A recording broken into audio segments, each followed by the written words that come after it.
Good morning mga tropa. Patutunayan ko sa inyo mga tropa na ang kasabihan na don't judge the book by its cover ay totoo.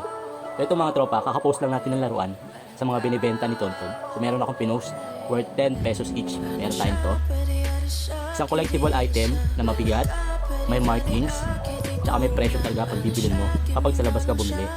Meron din tayo nito, another collectible item, mabigat, made of rubber, PVC, may markings din, at sigurado ko may presyo to kapag ito ang kinukolekta mo. At meron din tayo nito, isang plastic na laruan, magaan, parang freebie sa isang pagkain. Sa tingin nyo, sa tatlo na to, ano yung unang-unang nabili at nag-uunahan pa sila? Ito tropa, itong plastic, magaan, at free lang sa chichirya noong unang panahon. So ito yung sinasabi ko mga tropa, sa isang bagay o sa totoong buhay, hindi lahat na maganda gusto ng tao. Kaya napaisip ako. Kaya siguro ako yung napili ng asawa ko.